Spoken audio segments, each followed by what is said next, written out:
Lockdown part 3 में देश के 733 जिलों को 3 जोन्स में बांटा गया है।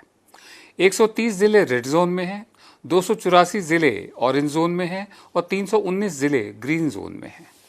अलग अलग जोन में आर्थिक गतिविधियां शुरू करने को लेकर चीजें स्पष्ट नहीं होने से कंफ्यूजन बढ़ा है। नियमों को लेकर केंद्र और राज्यों के जो ब्यूरोक्रेट्स हैं उनमें आपस में ही खींचतान दिख रही है। केंद्र सरकार की लॉकडाउन में छूट को लेकर जारी गाइडलाइंस में बार बार बदलाव से कारोबारियों की मुश्किलें भी बढ़ी हैं। कौन सी दुकानें खुलेंगी, कितने बजे तक खुल सकती हैं, कौन सी दुकानें बंद ही रहेंगी, इसकी जानकारी दुकानदारों के पास अभी तक नहीं है।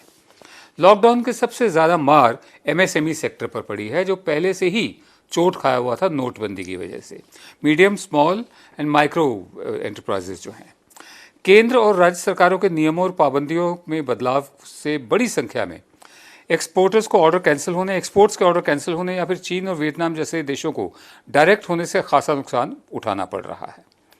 मिसाल के तौर पर तमिलनाडु के तिरुपुर जिले में डीएम ने आदेश दिया कि 6 मई के बाद फैक्ट्रियां खोली जा सकती हैं, लेकिन साथ में शर्त भी जोड़ दी कि फैक्ट्री में सिर्फ स्थानीय मजदूरों का ही इस्तेमाल हो सकता है। मेरे साथ हैं प्रोफेसर प्रवीण झा, आप अर्थशास्त्री हैं, जवाहरलाल नेहरू यूनिवर्सिटी से हैं। बहुत बहुत धन्यवाद प्रवीण, हमेशा की तरह अपना समय हमें देने के लिए। मेरा पहला सवाल आपसे ये है, सन 70 के दशक में सरकार ये तय करती थी कि कितना उत्पादन होगा, क्या कीमत होगी, कौन सी कंपनी किस चीज़ का उत्पादन करेगी, कौन करेगा, इसी को लाइसेंस, कोटा, परमिट राज कहा जाता था। क्या वास्तव में देश एक बार फिर लाइसेंस राज के दौर में जा रहा है, जहाँ सब कुछ सेंट्रलाइज्ड होगा डिसीजन मेकिंग? जी, ऐसा है कि लाइसेंस परमिट राज कहना शायद इसको बहुत उपयुक्त नहीं होगा। इसको एक मकड़ जाल राज कह सकते हैं, जहां कोई क्लैरिटी नहीं है, कोई स्पष्टता नहीं है कि हमारी नीतियां क्या होंगी, कैसे हम आगे बढ़ेंगे। तो जो लाइसेंस परमिट राज जिसको कहा गया था, और वो जो पूरा नाम था वो शायद बहुत उपयुक्त नाम नहीं था, क्योंकि वो उसको हम ये भी कह सकते थे कि प्लान्ड इकोनॉमिक डेवलपमेंट वाली रिजीम थी वो, और उसमें कई एक्सेसेस जो होती हैं, ब्यूरोक्रेटिक एक्सेसेस इत्यादि हुई थी, लेकिन उसके पीछे एक दर्शन था, एक सोच थी, एक तौर तरीका था।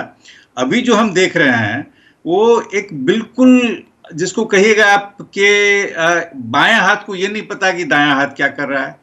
केंद्र सरकार कभी कुछ कहती है, राज्य सरकारों से जो संवाद है उसकी स्थिति बिल्कुल समझिए कि चरमराई हुई है।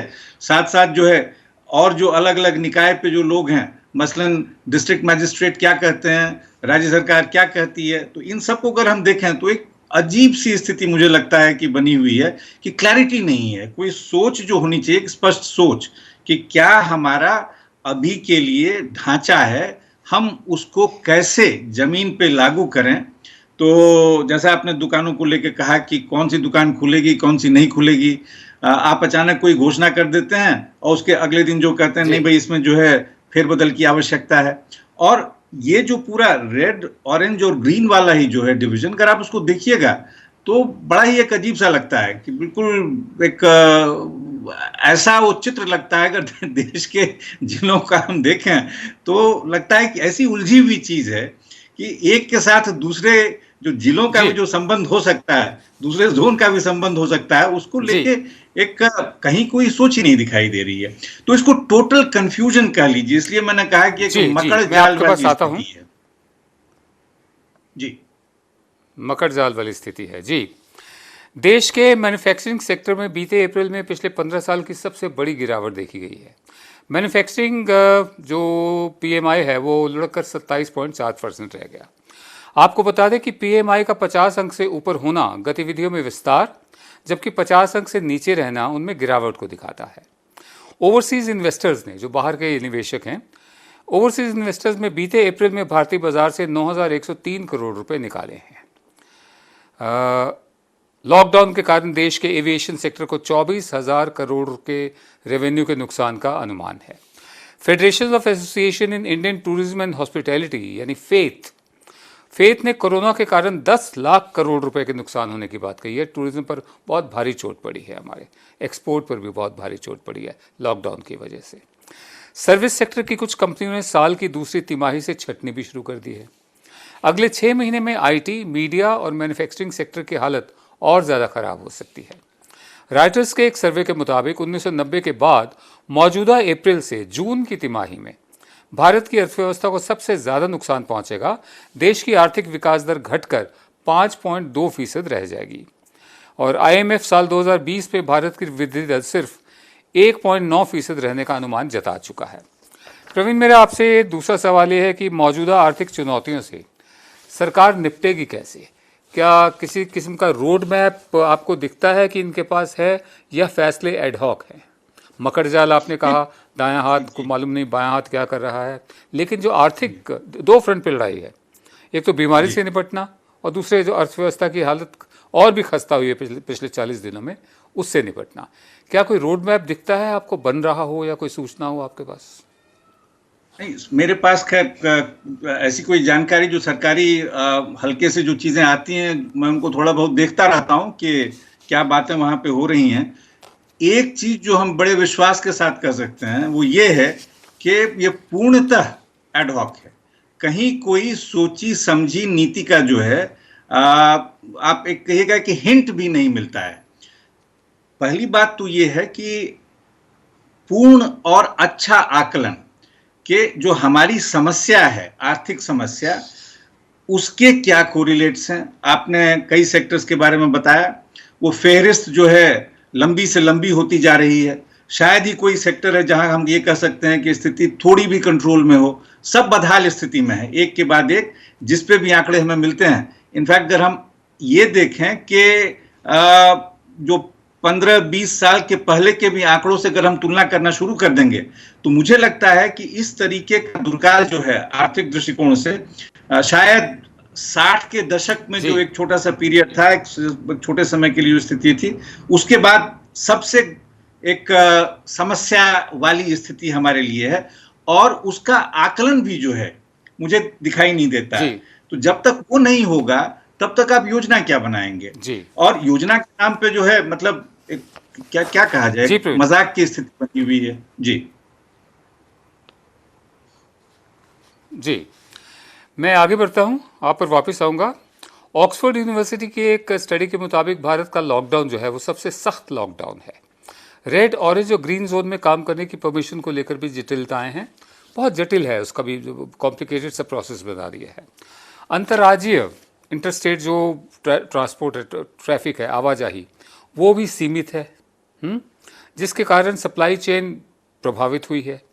कोरोना के हॉटस्पॉट वाले ज़्यादातर रेड जोन इलाकों में आर्थिक गतिविधियां शुरू ही नहीं हो पाई हैं। ग्रीन जोन में भी सीमित कुछ चुनिंदा जगहों पर काम शुरू होने लगा है। हालांकि सरकार के साथ साथ बहुत से जानकारों का मानना है कि मौजूदा जो चुनौतियां हैं उसे भविष्य का रास्ता आसान होगा। केंद्र सरकार को उम्मीद है कि कोरोना संकट भारत को मैन्युफैक्चरिंग सेक्टर में चीन का विकल्प बनने में मदद करेगा।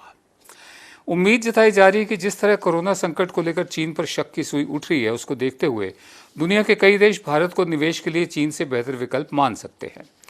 क्रिसिल के चीफ इकोनॉमिस्ट डीके जोशी के मुताबिक मौजूदा वित्त वर्ष में यकीनन अप्रैल का महीना भारत के लिए सबसे मुश्किल महीना था, लेकिन आने वाले दिनों में चीजें बेहतर होंगी। मेरा आखिरी सवाल यह है कि जो मौजूदा हालत है जो हम देख रहे हैं, तो भविष्य के ऐसे सुनहरे सपने देखना, और ज़मीनी हकीकत यह है कि यहाँ ब्यूरोक्रेसी जो है, हमारी ब्यूरोक्रेसी, वो ऑब्स्ट्रक्शनिस्ट है, वो रुकावटें डालती है। हमारी पॉलिसीज़ इन्वेस्टर्स को लेकर, मेक इन इंडिया को लेकर तब तक स्पष्ट नहीं हुई हैं। उस तरह का अंतर्राष्ट्रीय स्तर का बुनियादी ढांचा हमारे पास नहीं है। तो ये जो सुनहरे सपने देखना कि हम चीन का विकल्प बन सकते हैं, ये कितना अपने आप आपको मजबूत लगता है? देखिए, सुनहरे सपने देखने में जो है कोई खर्च तो है नहीं, जितना देखना चाहें देखते रहें जी। ये सुनहरे सपने जो हैं वो दिवा स्वप्न की तरह से हैं। ये कहना कि हम चीन का विकल्प बन जाएंगे, आपके लिए जो एक ढांचा आवश्यक, जो ढांचा चाहिए वो कहाँ से है? ये सिर्फ कह देना कि एक विकल्प हम बन जाएंगे, तो विकल्प बनने के लिए जो आपके पास आधार होना चाहिए उसकी क्या संभावना है? हम ये देख रहे हैं कि जो हमारी जो पूरी, चाहे मैन्युफैक्चरिंग सेक्टर पे अगर आप फोकस करें तो उसमें अगर हम देखें तो ऑर्गेनाइज सेक्टर और जो अनऑर्गेनाइज सेक्टर या एमएसएमई जिसकी आपने बात की, तो एमएसएमई का एक बहुत जबरदस्त रोल है पूरे उस प्रोडक्शन सिस्टम में, जिसकी ऐसी दुर्गति हो गई है और कहीं कोई रास्ता नहीं दिखाई दे रहा है कि वो बेहतर कैसे होंगे।